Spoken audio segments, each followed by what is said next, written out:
Well, thanks to the big orange gremlin looking motherfucker, multiple farms in Texas just shut down overnight. Why? Because Iceraids made nearly 100% of the workforce completely vanish.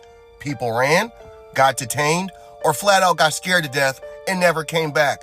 Dairy farms are in panic mode right now. You want to get rid of illegal immigrants, quit eating. And that's for everybody. That's, nationwide. If you want to get rid of them, quit eating. That'll solve the problem. But when only 5 pickers showed up this morning to harvest his sweet potatoes, farmer Keith Smith saw possible ruin, the loss of his $500,000 crop. We're here. We are here at the FAFO stage. This is really bad. And if you appreciate my content, please engage with this video. I'm just going to read this to you.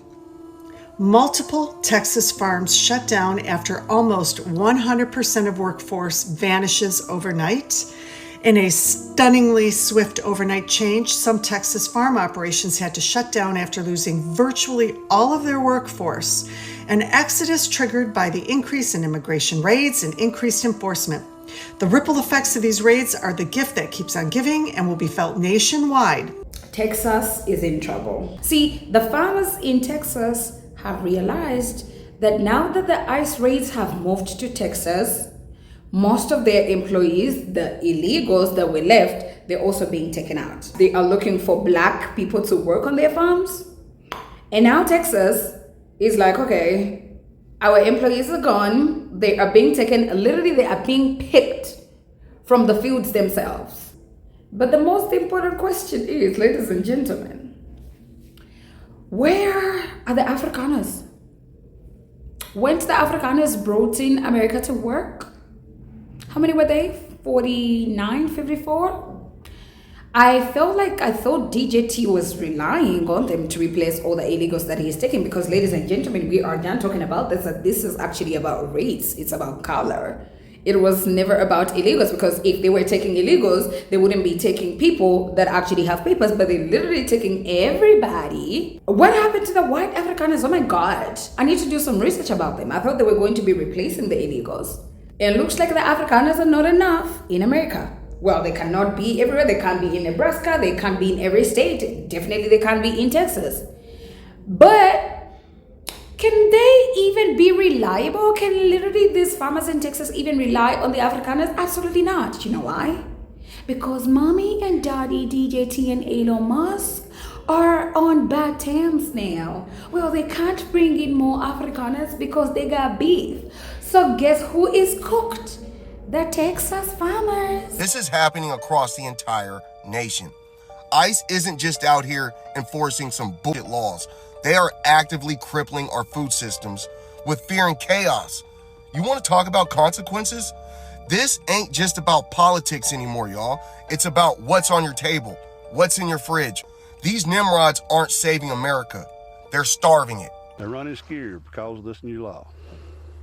And you're in trouble. I'm in trouble, bad trouble. Smith's 200 acres need 20 pickers, mostly Mexican nationals. There is not enough documented people here to supply that workforce.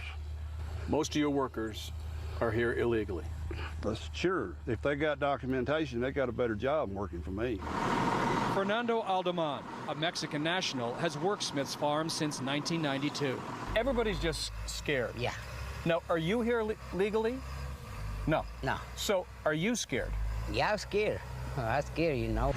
Smith's pickers make about $100 a day. He supports immigration laws, just not this one that threatens his third generation.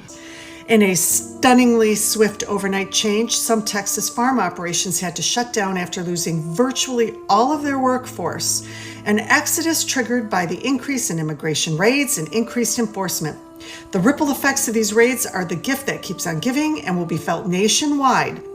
Unpicked crops are now left unharvested. Livestock were left untended, and rural economies are on edge.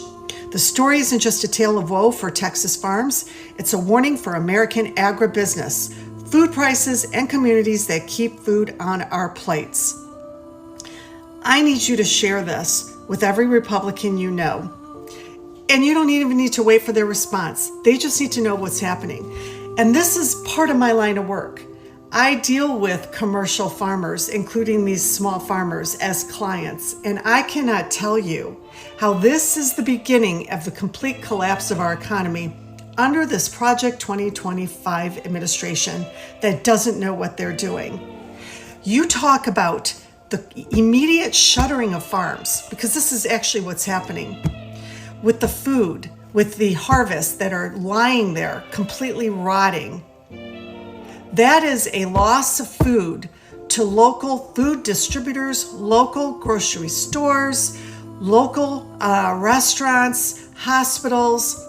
They sell their harvests, all sorts of vegetables, to businesses within the state of Texas. This is where you can go into your local grocery store, and now you're going to see hardly any vegetables or fruit, depending on what they're growing, or a shortage of meat. This is what's going to happen.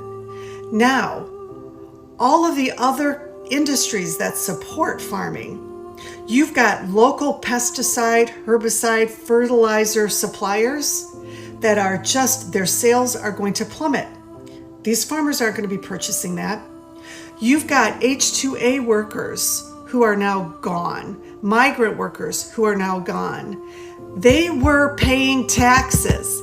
Even if they didn't have social security numbers, they were given tax numbers, tax ID numbers. So now you got millions of dollars just poof, gone overnight from these Texas communities. You've got trucking companies that are hired to haul the produce from the farms to the packaging plants. You've got packaging plants who wash the vegetables, grade the vegetables, pack the vegetables, whose sales are going to plummet. Now you're going to have other industries who don't employ either migrant workers or H-2A workers who are going to have layoffs. This is all under Republican leadership, not just from the White House, but from the Republicans that were elected in the state of Texas. And if you think this is going to stop at Texas, you've got another thing coming. And you want to know which farms are going to be impacted further down the road? They're going to be safe for now. There's a small percentage of farmers who are actually Democrats. And they understand how important it is to protect their employees, take care of their employees. Those employees who feel safe will keep showing up for work because they know the owners have their backs, which says something about these other farms where the employees are like, I'm too scared to show up.